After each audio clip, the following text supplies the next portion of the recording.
Hello everyone, welcome to I exam B. So दोस्तों, NABARD development assistant का examination कल हो चुका है। आई होप आप सभी का एग्जामिनेशन अच्छा हुआ होगा और आपका सिलेक्शन जरूर होगा। सो दोस्तों, अभी इस टाइम पे क्या इंपॉर्टेंट है वो अपनी आज की इस वीडियो में हम डिस्कस करेंगे। तो हम दो चार चीजें डिस्कस करेंगे, जिसमें पहले की एक तो एग्जाम एनालिसिस। हालांकि कल अंशुल सर ने वो 2 वीडियोस के थ्रू पूरा एग्जाम एनालिसिस की है और इसका जो डिटेल्ड पेपर है विद सोल्यूशन आपको हमारी वेबसाइट में मिल जाएगा। लिंक आपको हम डिस्क्रिप्शन बॉक्स में दे देंगे, कुछ ही टाइम में वो आपके लिए अवेलेबल रहेगा। तो आप अपने सोल्यूशन या फिर जिसको भी मार्क्स चेक करने हैं आप वहां पे जाके चेक कर सकते हैं। दूसरा, हम कट ऑफ का प्रिडिक्शन या फिर कट ऑफ देखेंगे कि क्या हो सकती है। हालांकि कट ऑफ प्रिडिक्शन एक ऐसी चीज होती है मतलब जिसके बारे में हम कुछ भी कह नहीं सकते, मतलब just it is a gas कि वो एक गैस है। ऐसा नहीं है कि सारे स्टूडेंट्स का देख के हमने वो पता लगाया है। सो जस्ट एक गैस होता है। बट उससे इंपॉर्टेंट क्या चीज होती है कि आपको आगे के लिए प्रिपरेशन करनी है। कई बार स्टूडेंट्स कहते हैं कि सर अभी प्रीलिम्स होगा कि नहीं होगा कुछ नहीं पता। अभी अगर ये नहीं भी पता है तो आपको जब तक प्रिपरेशन करनी है तब तक आपको प्रिपरेशन तो सारे ही सब्जेक्ट्स की अच्छे से करनी है। और आपको पता है नाबार्ड जो डेवलपमेंट असिस्टेंट है इसमें जो मेंस का पैटर्न है वो क्वांट्स, रीजनिंग, डिस्क्रिप्टिव इंग्लिश, जीए और वो भी एआरडी फोकस और इसके साथ साथ कंप्यूटर अवेयरनेस है। तो इसमें क्या स्ट्रेटजी आपकी होनी चाहिए ये हम डिस्कस करेंगे। इसके अलावा कोई भी डाउट क्वेरीज आपके तो आप पूछ सकते हैं। पेपर जो ओवरऑल देखा गया वो बहुत डिफिकल्ट नहीं था, पेपर इजी टू मॉडरेट था। इसीलिए आप देखेंगे स्टूडेंट्स के नंबर ऑफ अटेम्प्ट्स भी या फिर जो मैक्सिमम स्टूडेंट्स के अटेम्प्ट्स हैं वो 80 एंड अबव ही है हर जगह, मतलब 70 एंड अबव भी हैं बट 80s में भी काफी स्टूडेंट्स के अटेम्प्ट्स हैं। इवन 95 96 हमने कमेंट बॉक्स में देखा था कल वीडियो की, कई सारे स्टूडेंट ने शेयर किया कि 95 अबव भी क्वेश्चंस हैं। तो ये बेसिकली क्वेश्चंस के पैटर्न थे। इसको मैं इंडिविजुअली डिस्कस नहीं करूंगा क्योंकि कल अंशुल सर ने डिस्कस किया है, आप वो वीडियो देख सकते हैं। ये दोनों वीडियो हमने बनाई थी, इसके नीचे काफी स्टूडेंट्स ने अपने मार्क्स या फिर क्या अटेम्प्ट है वो शेयर किया था। आप भी बताइएगा तो आपको एक दूसरे को पता चलता है। एक चीज मैं और कहूंगा, जब भी आप अपने मार्क्स शेयर करते हैं कि आपने कितने अटेम्प्ट किए, अगर उसके साथ आप अपना स्टेट मेंशन करेंगे तो जो आपके साथी हैं उनको समझने में आसानी मिलेगी और वो एक थ्रेड बन जाता है फिर, क्योंकि जो कंसर्न स्टेट के स्टूडेंट होंगे वो डिस्कस कर सकते हैं। खैर वो आपकी अपनी मर्जी है। देन ये हमने पोल भी किए थे तो इसमें भी आप देख सकते हैं कि जो 80 to 90 वाला है और 90 से अबव है वो वाला परसेंटेज काफी ज्यादा है। तो मतलब स्टूडेंट्स ने अच्छे मार्क्स उसमें अटेम्प्ट किए हैं। अब जो हमने डिस्कशन किया, सुशील रगड़े सर टारगेट आरबीआई में भी कल उन्होंने ये वीडियो बनाई थी कि क्या एक्सपेक्टेड कट ऑफ हो सकती है, वही डिस्कस करके हमने बताया कि महाराष्ट्र या फिर नॉर्थ ईस्टर्न स्टेट्स है जो यहाँ 85 +- 3 हो सकती है, अदर स्टेट में 88 +- 3 हो सकती है। ओके, अगेन ये गैस है। अब मैं आपको एक चीज बताऊं, आप यहाँ पे देखेंगे वैकेंसीज, पहले तो जितने भी अदर स्टेट्स हैं वहां पे अगर आप देखेंगे ये क्योंकि जनरल के लिए है, यूआर के लिए मोर और लेस एक ही सीट है। आप हर जगह देखिए कुछ स्टेट्स को छोड़ के, आंध्र प्रदेश में 3 उसके अलावा 1 वैकेंसीज है, 3 वैकेंसीज बहुत कम, मध्य प्रदेश में 5, महाराष्ट्र में केवल 30 वैकेंसीज है। इसके अलावा फिर अगेन 1 2 3 4 इस टाइप से ही वैकेंसी, उत्तराखंड में भी आप देखेंगे 3 वैकेंसी यहाँ पे है। तो अदर स्टेट्स में 88 +- 3 हो सकता है और क्योंकि जो दोनों शिफ्ट का एग्जामिनेशन है वो इजी टू मॉडरेट ही था। देन महाराष्ट्र और नॉर्थ ईस्टर्न स्टेट्स में, क्योंकि वहां पे थोड़े से महाराष्ट्र में वैकेंसी ज्यादा है, नॉर्थ ईस्टर्न स्टेट्स के लिए कैंडिडेट्स कम होते हैं, तो ये दोनों में रीजन रहता है। अब एक चीज और थोड़ा सा यहाँ पे समझिए, जब कई बार कल भी स्टूडेंट्स कहते हैं कि सर ऐसा थोड़ी होगा कि सबके 90 से अबव होंगे। जो सिलेक्शन रेशियो है ना वो 1:25 है। मतलब आप कुछ भी कर लीजिए, उत्तराखंड में अगर 3 वैकेंसीज हैं तो उसके लिए 75 स्टूडेंट्स ही सेलेक्ट होंगे, चाहे 5000 स्टूडेंट ने एग्जामिनेशन दिया। वो नंबर ऑफ एप्लीकेंट्स वाली हमने वीडियो भी बनाई थी, तो उसके अकॉर्डिंग भी आप ये देख सकते हैं। अब इंपॉर्टेंट चीज यहाँ पे क्या समझने की है ना, बहुत ज्यादा टाइम अपना इस पे वेस्ट ना करके कि मतलब सिलेक्शन होगा कि नहीं होगा, कट ऑफ क्या जाएगी, 75 बच्चे सेलेक्ट होंगे कि 100 बच्चे सेलेक्ट होंगे, जो भी होगा उससे ज्यादा बेटर है कि आप आगे प्रिपरेशन कीजिए।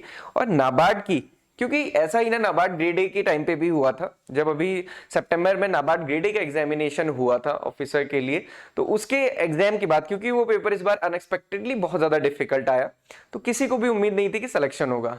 अब वहां पे भी मैंने तब कई बार ये कहा था कि हर किसी को निराश नहीं होना या किसी को भी निराश नहीं होना, क्योंकि डेफिनेटली सिलेक्शन तो होगा ही ना, चाहे एग्जाम खराब हुआ है या मार्क्स कम आ रहे हैं, तब भी सिलेक्शन होगा, और तब भी सिलेक्शन हुआ। और फिर उसके बाद क्या होता है, जैसे ही रिजल्ट आया और फिर एग्जाम की डेट आई तो टाइम बहुत कम था, और फिर उसमें फिर काफी ज्यादा पैनिक हो जाता है। तो अभी से आप अपनी प्रिपरेशन करेंगे तो काफी अच्छा रहेगा, क्योंकि इसमें प्रिपरेशन करने के लिए जो बेस्ट चीज है वो क्या है, यहाँ पे आपको कुछ अलग से नहीं पढ़ना है। जैसे नाबार्ड में तो फिर भी बहुत अलग चीजें पढ़नी थी, यहाँ पे आपको रीजनिंग पढ़ना है, क्वांट्स पढ़ना है, जीए पढ़ना है, जो कि आपके बाकी एग्जामिनेशन के लिए भी आपके लिए काफी हेल्पफुल होती है। उसके साथ साथ डिस्क्रिप्टिव इंग्लिश, तो ये चीजें आपको करनी है, ये चीजें आप कर सकते हैं।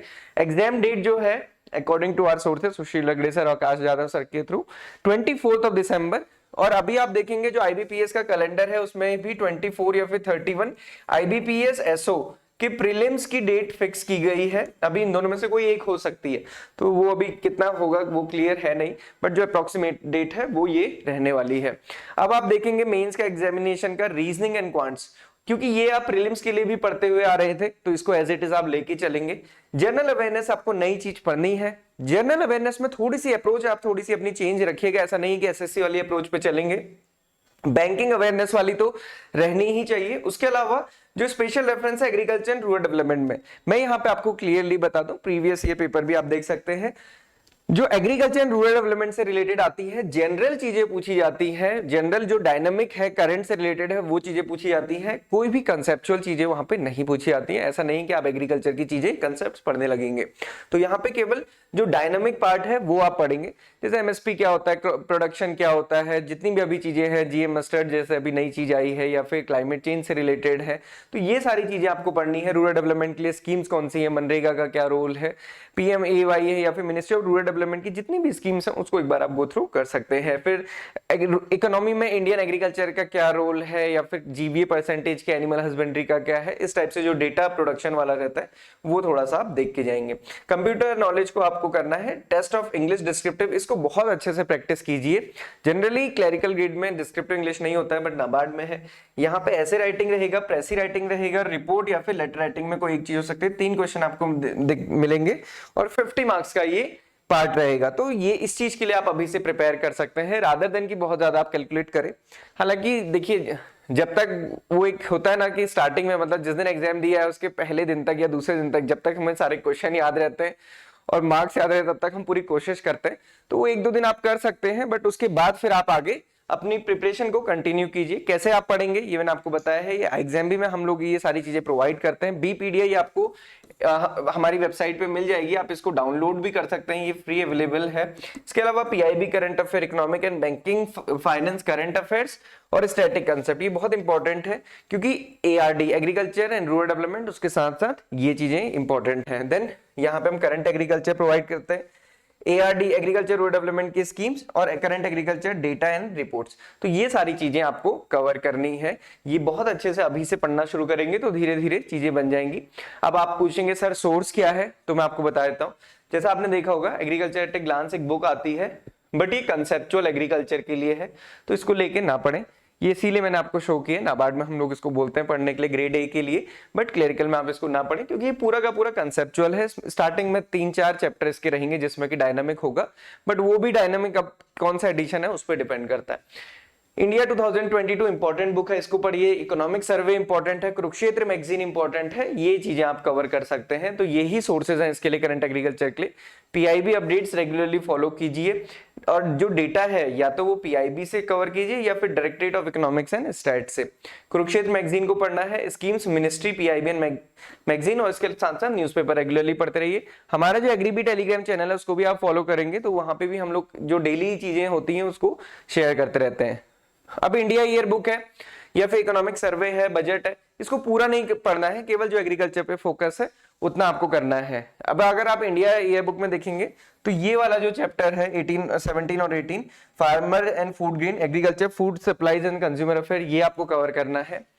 इकोनॉमिक सर्वे में भी अगर आप देखेंगे तो यहाँ पे एग्रीकल्चर एंड फूड मैनेजमेंट ये वाला पोर्शन है। और मैं आपको एक चीज बता दूं कि जो नाबार्ड है वो इकोनॉमिक सर्वे से ही पूछता है जनरली, जो भी डेटा रिलेटेड क्वेश्चन है। चाहे आप नाबार्ड ग्रेड ए का एग्जामिनेशन देखेंगे, प्रीलिम्स में भी मेंस में भी, दोनों में यहाँ से क्वेश्चन पूछे गए थे, और यहाँ से भी ही ज्यादा क्वेश्चन पूछे जाने की उम्मीद रहती है, क्योंकि डेटा के लिए एक स्पेसिफिक सोर्स हो जाता है, अदरवाइज तो डेटा चेंज होता रहता है। देन ये पीआईबी है, पीआईबी आप लोग सब पढ़ते ही होंगे। इसके अलावा ये directorate of economics and stats की वेबसाइट है, हालांकि एक नई वेबसाइट आ चुकी है, उसमें जा सकते हैं। तो यहाँ पे आप देखेंगे कि एडवांस एस्टिमेट या फिर जो एग्रीकल्चर सिचुएशन है ये सारी कुछ मेंशन की रहती है। डेटा यहाँ से आपको लेटेस्ट सारा का सारा मिल जाएगा। देन है डिस्क्रिप्टिव इंग्लिश। तो डिस्क्रिप्टिव इंग्लिश इंपॉर्टेंट है, 50 मार्क्स का उसका प्रोपोर्शन है। तो एग्जाम में हम लोग मॉक टेस्ट प्रोवाइड करते हैं डिस्क्रिप्टिव अलॉन्ग विद सारी चीजें। तो इसमें यहाँ पे ऐसे writing, precis writing, RC English mock test, letter writing, report writing है, इसके साथ साथ मॉक टेस्ट ये रहते हैं। और जो मैं आपको जो हम लोग डिस्क्रिप्टिव इंग्लिश के लिए मॉक टेस्ट देते हैं उसमें आपको जैसे ये क्वेश्चन है, एक क्वेश्चन है कि इसमें 200 वर्ड में आपको ऐसे राइटिंग करना है, ये 5 ऑप्शंस दिए हैं, यहाँ पे आप अपना आंसर लिखते हैं और फिर आप उसको सबमिट करते हैं। 3 क्वेश्चन है, लेटर राइटिंग, प्रेस राइटिंग। ये जैसे ही सबमिट आप करते हैं तो आपको यहाँ पे मॉडल आंसर दिखता है और उसके साथ साथ आपका जो आंसर सबमिट होता है उस पर हमारी फैकल्टी द्वारा उसको चेक करके आपको मेल के थ्रू फीडबैक दिया जाता है। तो आपको इस यहाँ पे जो पर्सनलाइज्ड फीडबैक है वो भी दिया जाता है। तो अगर आप प्रिपरेशन करना चाहते हैं तो आप इसकी कर सकते हैं। ये हमारा कोर्स भी अवेलेबल है नाबार्ड डेवलपमेंट असिस्टेंट के लिए। सो मेंस के लिए जो इसमें स्पेशल फीचर्स हैं वो मैं आपको बता दूं कि जो हमारा जीए है उसमें एग्रीकल्चर, करंट एग्रीकल्चर मैंने आपको शो भी किया था, वो हमने उसमें पूरा दिया हुआ है। डिस्क्रिप्टिव इंग्लिश मॉक टेस्ट है मेंस के लिए जिसमें कि पर्सनलाइज्ड फीडबैक भी मिलता है और इसके अलावा जो लाइव क्लासेस हैं डेडिकेटेडली वो हमारी रहती हैं। इसके अलावा भी हम लोग एग्रीकल्चर के लिए डेडिकेटेड लाइव क्लासेस भी इसमें करेंगे जो जीए से रिलेटेड होंगी। So this is all about today.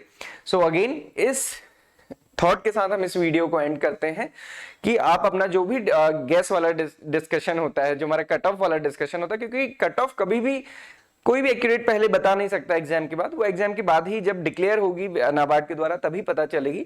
सो उसमें बहुत ज्यादा टाइम वेस्ट ना करके आप अपने आगे की प्रिपरेशन कीजिए। डेफिनेटली आप कोई ना कोई दूसरा एग्जाम भी प्रिपेयर कर रहे होंगे तो उस एग्जामिनेशन में लग जाए या फिर इसके मेंस को बहुत अच्छे से टारगेट होकर करें, डेफिनेटली आपका सिलेक्शन होगा। So this is all for today. किसी भी डाउट क्वेरी क्वेश्चन के लिए आप हमें पूछ सकते हैं। Thank you for watching this video and have a good day ahead.